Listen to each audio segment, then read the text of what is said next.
আসসালামু আলাইকুম ওয়া রাহমাতুল্লাহি ওয়া বারাকাতুহু। শিক্ষার্থী বন্ধুরা, আজকে আমরা শুরু করলাম ৮.৩ ৭ ক মান নির্ণয় করো। তো আমাদের এখানে আছে sin 7 পাই। তো আমরা sin রেখে দিয়েছি। আমরা সবসময় 90 ডিগ্রির সাথে হিসাব করব। তো আমি এখন লিখলাম এখানে 14 ইনটু পাই/2। আমি যদি এই 2 দ্বারা 14 কে কাটি তাহলে আমার 7 আসবে। তার মানে 7 থাকে পাই থেকে। তাহলে 14 ইন্টু পাই/2 প্লাস 0 ডিগ্রি আর কি। এখন দেখলাম আমার এই পাই/2 মানে 90 ডিগ্রি, এখানে আমার জোড় না বিজোড়। আমরা সবসময় হিসাব করব 90 জোড় না বিজোড়। তাহলে এখানে দেখা আছে, আমাদের এখানে লেখা আছে 14। তাহলে এই 14 হলো আমাদের জোড় সংখ্যা। তাহলে এখানে 2 দিয়ে যদি আমি এই পাইয়ের মান 180 2 দিয়ে ভাগ করি তাহলে আমাদের 90। তাহলে এখানে আমার 14টা 90 হয়। তাহলে আমার এখানে জোড় সংখ্যা, যদি জোড় সংখ্যা থাকে 90 অর্থাৎ 14টা 90, তাহলে আমার সাইন সাইনই থাকবে। এখন আমাদের এখানে যেহেতু জোড় তাই সাইন চেঞ্জ হবে না, সাইন সাইনই থাকবে। তাই সাইন 90 প্লাস থিটা, যেহেতু জোরের কারণে সাইন সাইন থেকে গেছে। এবার 90 হিসাব করতে হবে, 90 প্লাস থিটা মানে 0 ডিগ্রি, তাহলে সাইন 0। তা আমরা জানি সাইন 0 ডিগ্রিতে 0। আমরা খ দেখো, এখানে 11 পাই/2 cos আছে, তাই cos রেখে দিলাম। আমরা 11 রাখলাম, পাই/2, তো পাই/2 কে আলাদা রাখলাম। এর মান 180, তো 180 কে 2 দিয়ে ভাগ করলে 90 ডিগ্রি থাকে আমার এখানে। তো এখন দেখো 11টা 90, তার মানে বিজোড়। তা যদি বিজোড় হয়ে যায় cos হবে সাইন। দেখো cos হয়ে গেছে সাইন থিটা। তাহলে আর এখানে 0 ডিগ্রি সাইন 0, তো সাইন 0 তে 0। এখানে দেখো cot 11 পাই, তা আমি লিখলাম cot, আমার সবসময় 90 সাথে হিসাব করতে হবে। তাহলে এখানে পাই/2 লিখেছি, তা পাই/2 মানে 90। তা আমি এখানে 22 লিখেছি, 2 দিয়ে 22 কে কাটলে আবার 11ই থাকে আমার। তাহলে এখন দেখলাম আমার জোড়, এখানে 90 মান আসে, 90 মানটা আমাদের জোড় আসে 22। তো 22 হলে কট আর চেঞ্জ হবে না, জোড় হলে আর চেঞ্জ হবে না, কট কটই থেকে যাবে। এই দেখো কট 0 ডিগ্রি, অর্থাৎ আমার সূত্র হচ্ছে cot 90 প্লাস থিটা। তাহলে cot 0 ডিগ্রি। তাই cot 0 ডিগ্রি কোনো মান হয় না, এখানে আমাদের cot 0 ডিগ্রি মানে অসংজ্ঞায়িত। আমি এখানে একটা চার্ট লিখে দিছি। এটা প্রথম চতুর্ভাগ, এটা দ্বিতীয় চতুর্ভাগ, এটা তৃতীয় চতুর্ভাগ, এটা চতুর্থ চতুর্ভাগ। দেখো প্রথম চতুর্ভাগে অল পজিটিভ, অর্থাৎ sine cos tan cot sec cosec সব এখানে প্লাস মান 90 ডিগ্রি করে। 90 থেকে এখানে পার হয়ে গেলে 180, তাহলে এখানে হবে আমাদের সাইন আর কোসেক প্লাস, তার মানে এখানে 90 ডিগ্রি, এখানে 180 ডিগ্রি। 180 এর ভিতরে আছে সাইন আর কোসেক প্লাস, বাকি সব হবে মাইনাস। এখানে 270 ডিগ্রি, তো আমার 180 থেকে 270 এর ট্যান আর কট প্লাস হবে, বাকি সব মাইনাস হবে। এখানে 360 ডিগ্রি, বা 360 এ সেক আর কস প্লাস হবে, বাকি সব মান মাইনাস হবে। এইটা আমাদের একটু ভালো করে খেয়াল রাখতে হবে। তো দেখো ঘ নাম্বার ট্যান মাইনাস 23 পাই/6। এখন আমি মাইনাসটা আগে নিয়ে আসলাম, ট্যান রেখে দিলাম, আর 23 পাই/6 অর্থাৎ ট্যান মাইনাস থিটা কিন্তু মাইনাস ট্যান থিটা, আমরা এই সূত্রে চলে গেছি। এখানে সেটা ট্যান মাইনাস থিটা, এটাকে থিটা হিসাব করছি আমরা, তো মাইনাস ট্যান থিটার সাথে কম্পেয়ার করছি। এখন দেখো মাইনাস ট্যান রয়ে গেছে, আমরা এটাকে এমনভাবে ভাঙাবো যেন লসক করলে আমরা আগেরটা পেয়ে যাই। তো আমি এখানে লিখেছি 4 পাই মাইনাস পাই/6। এখন যদি আমি এটাকে লসক করি, দেখো 4 6 24, 24টা পাই থেকে আমার একটা পাই বাদ দিলে আমার 23টা পাই থাকে। তার মানে আমি এভাবে ভাঙতে পারি, তোমরা এটা হিসাব করে বের করে নেবা যে কিভাবে ভাঙানো সম্ভব। এখন 4 পাই, তো মাইনাস ট্যান রেখে দিলাম, ওই যে আমি হিসাব দেখিয়ে দিলাম একটা, যে তোমাদের সবসময় 90 এর সাথে হিসাব করতে হবে। তো পাই/2 মানে এখানে 90 হয়, সাথে আমি 8 দিলাম, তাহলে 2 দ্বারা 8 কে কাটলে আমার 4 ঠিক থাকে। আর এখানে আমি পাই/2 জোড় পেলাম, তাহলে পাই/2 মাইনাস পাই/6। তাহলে এখানে আমার যেহেতু আমার আছে জোড়, তাহলে আমার চেঞ্জ হবে না, ট্যান ট্যানই থাকবে, এ মাইনাস ট্যান ট্যান রয়ে গেছে। তাহলে আমার এখানে কি আছে দেখো, আমরা দেখবো এটা কোন চতুর্ভাগে পড়ে। ওই যে আমি আগে একটা চার্ট শিখে দিলাম, অল পজিটিভ প্রথম চতুর্ভাগে, দ্বিতীয় দেখেন আমরা দেখলাম এটা কোন চতুর্ভাগে পড়ে। তো আমরা এখন দেখব যে এইটা দিয়ে কাটলে হয় 4, মানে আমার যেটা আগে ছিল 4 পাই, তার পাই মানে 180, 180কে ভাগ দেবো আমরা 4 দ্বারা, তাহলে আমাদের যা হবে তা থেকে পাই/6, তাহলে পাই মানে যদি 180 হয়, এখান থেকে আমাদের 6 দিয়ে ভাগ করব 30 ডিগ্রি, তাহলে টোটাল মান থেকে আমরা 30 ডিগ্রি বিয়োগ করব, তখন দেখবো এটা আমাদের পড়ে যায় চতুর্থ চতুর্ভাগে, অর্থাৎ 270 থেকে 360 এর মধ্যে পড়ে। এই আমি লিখে দিছি মান চতুর্থ চতুর্ভাগে, তোমরা হিসাব করে দেখে নেবা যে আসলে কোন চতুর্ভাগে পড়ে, মানটা বের করে। আমরা চতুর্থ চতুর্ভাগে দেখবো tan মাইনাস না প্লাস, আমরা দেখলাম চতুর্থ চতুর্ভাগে tan হইল মাইনাস, অর্থাৎ চতুর্থ চতুর্ভাগে মানে sec আর cos ছিল প্লাস, বাকি সব মাইনাস, তাহলে এই জন্য আমরা মাইনাসটা ব্যবহার করব। তাহলে সেজন্য লিখেছি tan থাকলো -π/2, এই মাইনাসটা কিন্তু চতুর্থ চতুর্ভাগে পড়ার জন্য মানটা তোমরা হিসাব করে বের করে নেবা। এখানে মাইনাস, এখানে মাইনাস, মাইনাসের মানে প্লাস, tan থাকলো π/6। এখন tan π/6 এখানে কত মান আমরা দেখব, তা পাই মান যেহেতু 180 ডিগ্রি, তাহলে 6 দিয়ে ভাগ করলে হয় 30 ডিগ্রি, তা tan 30 তে মান হয়েছে 1/√3। আমি এখানে লিখে দিছি 90 ডিগ্রি বিজোড় হলো যে আমরা চেঞ্জ করি কখন, তা জোরের সময় আমরা চেঞ্জ করব না, শুধু বিজোড়ের সময় চেঞ্জ হবে। এই দেখো বিজোড়ের সময় লেখা সাইন হবে cos, cos হবে সাইন, tan হবে cot, cot হবে tan, sec হবে cosec, cosec হবে sec। তার মানে শুধু বিজোড় হইলে, এই যে আমরা এখানে ভেঙে দেখাই, এইটা যদি বিজোড়ের সংখ্যা পাই আমরা 90, তাহলে এই যে পাই মান 90 হয়, তাহলে আমরা এটা এইভাবে চলে দেব। আর যদি জোড় থাকে তাহলে আমাদের কোনো চেঞ্জ হবে না, যে ছিল সেই থাকবে। নম্বর cosec 19π/3, আমি যদি লিখি cosec, এটাকে ভেঙে লিখবো, এটা তোমার সবসময় হিসাব করবা যে π/3 তোমার ঠিক রাখতে হলো। এবার দেখবো আমরা এখানে 6π লিখলাম প্লাস π/3, এবার যদি এই 6 এর সাথে 3 গুণ করে 3 6 18 প্লাস পাই 18 π/3, তার মানে লসাগু করে আমার এটা ঠিক থাকে। এখন আমি লিখলাম cosec, এখানে আমি যদি সবসময় হিসাব করলাম যে 90 মিলাইতে হবে আমার, এই জন্য π/2 লিখলাম, পাই মানে 180 ভাগ করলে হয় 90, আর এখানে 6 লিখলাম 12, অর্থাৎ 2 দিয়ে যাতে 12 কাটলে আমার 6 ঠিক থাকে। তো এখন এই যে এখানে আমার একটা জোড় সংখ্যা, জোড় সংখ্যা হলে কোসেক কোসেক থেকেই যাবে, চেঞ্জ হবে না ওই শর্ত অনুসারে, তাহলে কোসেক রয়ে গেছে। আর কোসেক এখানে 90 প্লাস থিটা, তার মানে কোসেক থিটা। এখন দেখবে এটা কোন চতুর্ভাগে পড়ে, এটা প্রথম চতুর্ভাগে না দ্বিতীয় না তৃতীয় না চতুর্থ, এটা আমাদের ওই চারটাকে জানতে হবে। তো আমি লিখলাম প্রথম চতুর্ভাগে পড়ে। কিভাবে, পাই এর মান যদি 180 হয়, 3 দিয়ে ভাগ করি, 3 দিয়ে ভাগ করলে হয় 60 ডিগ্রি, তো 60 ডিগ্রি আমাদের প্রথম চতুর্ভাগে। আর প্রথম চতুর্ভাগে ছিল অল পজিটিভ, অর্থাৎ sine cosec tan cot sec cosec সব পজিটিভ, এই জন্য কোসেক প্লাসই থাকবে।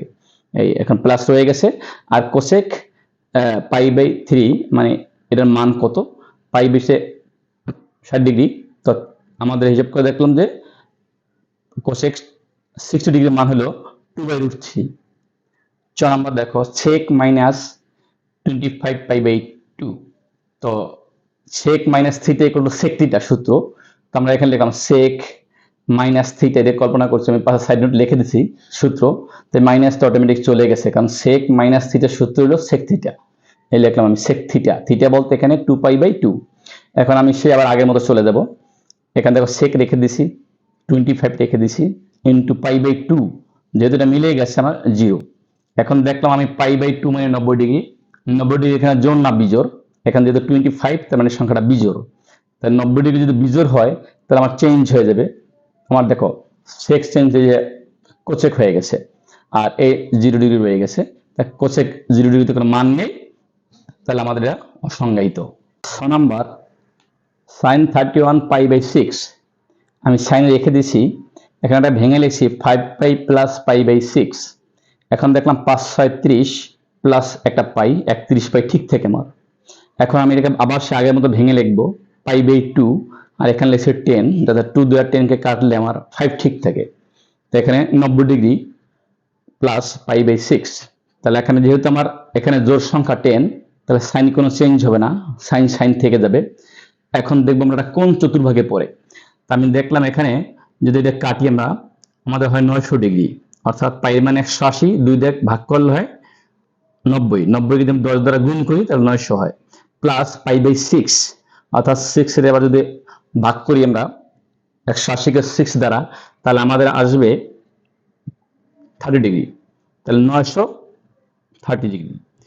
এখন আমরা ওই সেই বক্সটা ঘুরে দেখবো কোন চতুর্ভাগে পড়ে, রাউন্ড আকারে ঘুরে আসবে। তো আমরা দেখলাম মান তৃতীয় চতুর্ভাগে পড়ে, অর্থাৎ প্রথম ঘরে 90, দ্বিতীয় ঘরে 180, তৃতীয় ঘরে 270, চতুর্থ ঘরে 360, এভাবে ঘুরে এসে আবার আমরা পঞ্চম ঘরে যাবো, 360 সাথে 90 যোগ হবে। এবার মানে রাউন্ড আকারে ঘুরে আসবো, চারটে ঘর দেখে আমরা দেখলাম এটা তৃতীয় চতুর্ভাগে আবার পড়ে ঘুরে এসে। তাহলে সেখানে আমাদের তৃতীয় চতুর্ভাগে আমাদের ছিল tan আর cot প্লাস, বাকি চারটা মাইনাস। তাই যেহেতু আমার সাইন সাইন সাইন থাকবে, যেহেতু সাইন তৃতীয় চতুর্ভাগে মাইনাস, তাই আমার মাইনাস বসাইছি এবং π/6, তা মাইনাস থাকবে, π/6 মান হইল হাফ। বর্গের যা cos মাইনাস 25/6, তাহলে cos minus theta equal to cos theta, সূত্র লিখে দিছি। তাহলে এটা আমি cos মাইনাস থিটা হিসাব করলাম, তাহলে cos থিটা। এবার হিসাব করি, cos থাকলো, এখানে আমি ভাঙাই লিখলাম 4π প্লাস π/6, 4 6 24 আর 1 25, তার মানে আমার 25 ঠিক থাকে। এবার আমি আবার সেটা জোড় না বিজোড় বানাবো, তো এখানে π/2 লিখলাম আমি, আর এখানে লিখলাম 8, অর্থাৎ 2 দ্বারা 8 কে কাটলে আবার 4 ঠিক থাকে, আর cos থাকলাম প্লাস π/6। এখন আমি দেখলাম এখানে যদি 90 ডিগ্রি ধরি, তো 90 ডিগ্রি হলে জোড়, যেহেতু আমার এর সংখ্যাটা জোড়ের, তাহলে cos চেঞ্জ হবে না, cos cos থাকলো। তাহলে cos π/6, cos π/6 আমার এখন কেন প্লাস হইলো, কেন মাইনাস হইলো না? আমরা দেখলাম এখানে যদি আমি এই 90 8 নং 72 720 হয়, 720 প্লাস আরো এখানে 30 ডিগ্রি হয়, তাহলে 720 এর সাথে 30 যোগ করলে হয় 750। আমি এখন ওই সেই সার্কেলটা আবার ঘুরবো কোন চতুর্ভাগে পড়ে। আমরা হিসাব করে দেখলাম যে প্রথম চতুর্ভাগে এসে যায়, যখন ঘুরে আসবে সার্কেল তখন প্রথম চতুর্ভাগে পড়ে যায়। তো সেখানে cos π/6 cos প্লাস এর হয়, কারণ প্রথম চতুর্ভাগে অল পজিটিভ। এবার π/6 এর মান √3/2। 8 নম্বর অঙ্ক, প্রমাণ করো যে cos 17π/10 plus cos 13π/10 plus cos 9π/10 plus cos π/10 equal to 0, অর্থাৎ আমাদের এইটার মান হবে 0। তো লেফট সাইড আমরা উঠাইলাম। এবার আসি, এটা ভাঙাই আমরা সে আগের মতো। cos তাহলে 2π মাইনাস 3π/10, আমি যদি এর সাথে লসাগু করি, তাহলে 10 দুগুণে 20, 20 থেকে 3π বাদ দিলে আমার 17π থাকে। তার মানে তোমরা এটা হিসাব করে দেখবা কখন যোগ করতে হবে কখন বিয়োগ করতে হবে, এটা লসাগু করে বুঝতে হবে, কখনো প্লাস লাগবে কখনো মাইনাস লাগবে। যেমন এখানে আসছে cos, আমার এখানে 10, আমার উপরে 13, তার মানে এখন পাই প্লাস 3π/10, তার মানে 10 1 খেয়ে 10, 10টা পাইয়ের সাথে যদি আমি 3টা পাই যোগ করি, তাহলে আমার 13টা পাই আসে। তার মানে আমরা এভাবে করব, কখনো যোগ করতে হবে এবং কখনো বিয়োগ করতে হবে, তোমাদের হিসাব করে করতে হবে।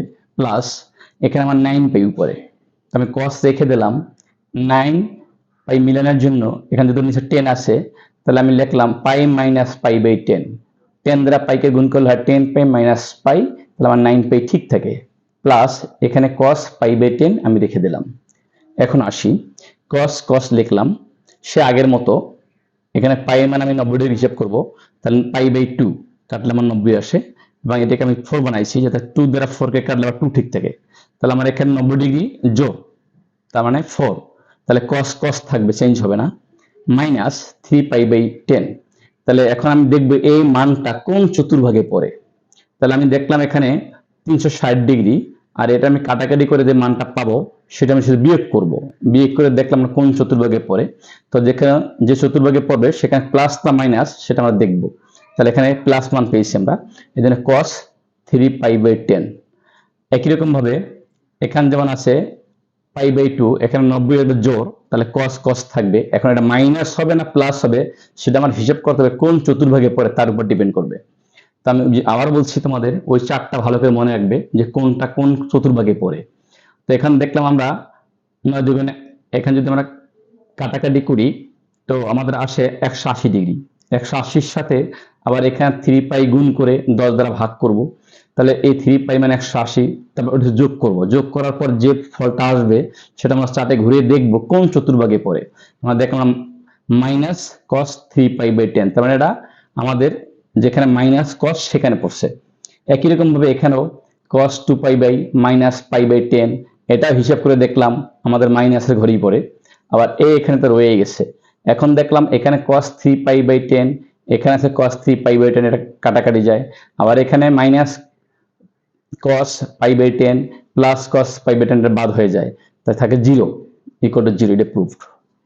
এবার 8 এর খ, tan π/12 into tan 5π/12 into tan 7π/12 into tan 11π/12 equal to 1। তো আমরা লেফট সাইড উঠাইলাম, লিখলাম tan π/12 ইন্টু tan, এখন এটাকে ভাঙাইছি আমরা π/2 মাইনাস π/12। এখন এটাকে যদি লসাগু করা হয় তাহলে 12 থাকে লসাগু, 2 যায় 12 এর ভিতরে 6 বার, তাহলে 6π মাইনাস π মানে 5π ঠিক থাকে। একই রকম ভাবে এখানে π/2 প্লাস π/12, এটাকে যদি আমরা লসাগু করি তাহলে 7π/12 আসে ইন্টু tan, এখানে 11π/12, যদি আমরা π মাইনাস π/12 লিখি তাহলে আমরা 12 দ্বারা পাইকে গুণ করলে 12π মাইনাস π, তাহলে আমার 11π/12 থাকে। তার মানে এটা লসাগু করলে আমরা এটাই পাই। এখন আবার এখানে tan π/12 লিখে দিছি ইন্টু, এখানে দেখো π/2, তার মানে এখানে আমার 90 আসে, তার 90 আসে বিজোড়, অর্থাৎ এখানে কোনো সংখ্যা নেই, তাহলে 90টা আমার একটা সংখ্যা আসে, শুধু বিজোড় সংখ্যা 90 একটা। তা একটা 90 হইলে আমার এটা যেহেতু বিজোড় তাহলে tan হয়ে যাবে cot, কারণ এখানে কোনো সংখ্যা নেই মানে 1 আছে, একটা 90, তাহলে একটা থাকলে হবে, আমি বলছি আমাদের বিজোড় হলেই সেটা আমাদের চেঞ্জ হয়ে যায়। তাহলে এখানে tan হয়ে গেছে cot π/12। এখানে দেখো π/2, এখানে আমাদের দেখো বিজোড়, কারণ একটা 90 আসে, তাহলে tan হয়ে যাবে cot, হয়ে গেল cot। এখন এটা কোন চতুর্ভাগে পড়ে সেটা দিকে চিহ্ন করতে হবে আমার। তাহলে এখানে 90 ডিগ্রি প্লাস তার সাথে পাই মানে 180, 180 কে ভাগ দেব 12 দ্বারা, এই 90 এর সাথে 12 যোগ করে দেব দ্বিতীয় চতুর্ভাগে পড়ে।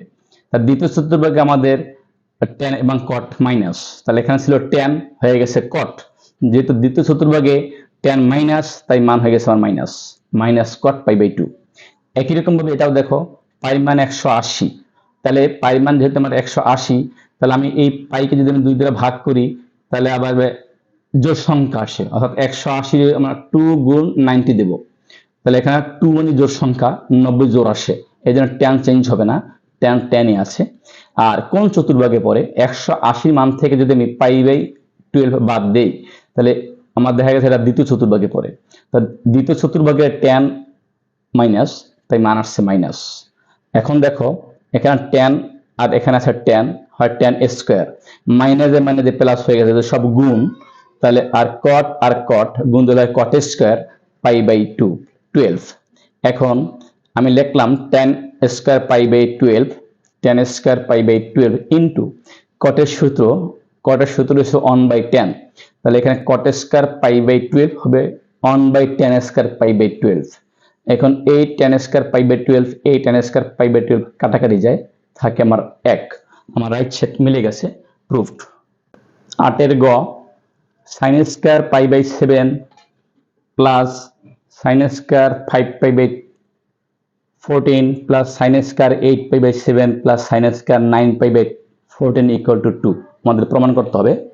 তো আমরা এখানে লেফট সাইড লিখেছি, তা sin স্কয়ার π/7 রেখে দিছি, প্লাস এখানে sin স্কয়ার 5π/14 কে আমরা ভাঙাইছি, sin রেখে দিছি, π/12 মাইনাস π/7, এটাকে যদি আমি লসাগু করি তাহলে আমার 5π/12 থাকে, সরি 5π/14 থাকে, আর এখানে হোল স্কয়ার দিছে, তার মানে এই স্কয়ারটা সাইনের উপর আছে আর এটা তো রয়ে গেছে।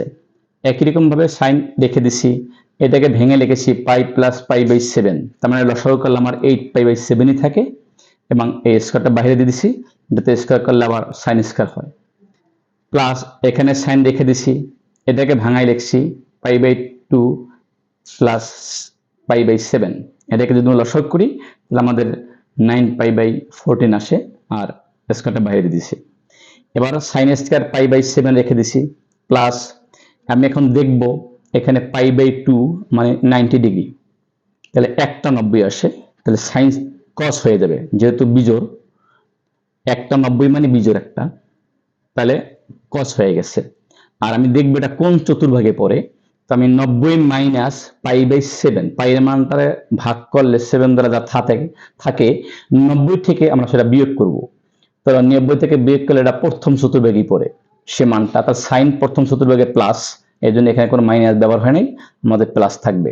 আর সাইন হয়ে গেল কস, 90 একটা থাকার জন্য মানে বিজোড় হয়ে গেছে, আর ওরা ধনাত্মক মান হয় প্রথম চতুর্ভাগে, আর হোল স্কয়ার বাইরে রয়ে গেছে। এখানে দেখো পাই, শুধু পাই মানে 180, তাহলে 2 গুণ 90, 90 হলো আমার দুইটা, তার মানে এখানে যোগ, তাহলে সাইন আমার সাইনই থাকবে, কোনো চেঞ্জ হবে না, এই সাইন রয়ে গেছে। এখন আমি দেখব কোন চতুর্ভাগে পড়ে, তাহলে 180-র সাথে আমার যোগ হবে যে পাই বাই 7, 180-কে আবার 7 দ্বারা ভাগ করে যে ফলটা আসবে তার সাথে 180 যোগ করব, আমরা দেখবো তখন কোন চতুর্ভাগে পড়ে। তাই এটা পড়ে যে আমাদের তৃতীয় চতুর্ভাগে, 180 পার হয়ে গেছে, তাহলে তৃতীয় চতুর্ভাগে সাইন মাইনাস, এই জন্য সাইন মাইনাস, এই চিহ্নটা মাইনাস এসে বসছে, আর pi by 7 plus sine pi by 2, এখানে আমাদের 90 একটা আসে, তাই সাইন হয়ে গেছে কস, আর দেখলাম কোন চতুর্ভাগ পড়ে 90 প্লাস পাই বাই 7, তার মানে আমাদের 90-এর সাথে এই মানটা যোগ হবে, ভাগ করার পর যে ফলটা আসবে, তা আমরা দেখলাম এটা পরে আমাদের দ্বিতীয় চতুর্ভাগে, তার দ্বিতীয় চতুর্ভাগে সাইন প্লাস, এই জন্য আমাদের মানটা থাকতো প্লাস, আর জোরের কারণে আমাদের বিজোড়ের কারণে সাইন হয়ে গেছে কস স্কয়ার হয়ে গেছে। এখন এখানে সাইন স্কয়ার পাই বাই 7 রয়ে গেছে, এখানে কসকে যদি স্কয়ার করা হয় তাহলে কজ স্কয়ার পাই বাই 7, এখানে যদি মাইনাসে বর্গ করা হয় তাহলে প্লাস হয়ে যায়, আর সেই প্লাসের সাথে আবার এই প্লাস গুণ হলে হয় plus sine square pi by 7 plus cos square pi by 7। এখন আমি এখানে দেখলাম সাইন স্কয়ার পাই বাই 7 একটা প্লাসের, এখানে সাইন স্কয়ার পাই বাই 7 একটা প্লাসের, যোগ করলে হয় 2 sine square pi by 7 plus cos square 7 pi by 2 plus cos square pi by 7 plus cos square pi by 7 যোগ করলে দুইটা হয় 2 কজ স্কয়ার পাই বাই 7। এখান থেকে 2 কমন যায়, 2 কমন গেলে থাকে sine square pi by 2, 2 common গেলে থাকে sine square pi by 7 plus cos square pi by 7। 2 থাকলো, sine square theta plus cos square theta সূত্র হলো 1, তাহলে আমি এখানে লিখলাম 1, সাইড নোট লিখে দিছি, তাহলে আমার 2 এর সাথে 1 গুণ দিলে হয় 2, এটাই প্রুভড।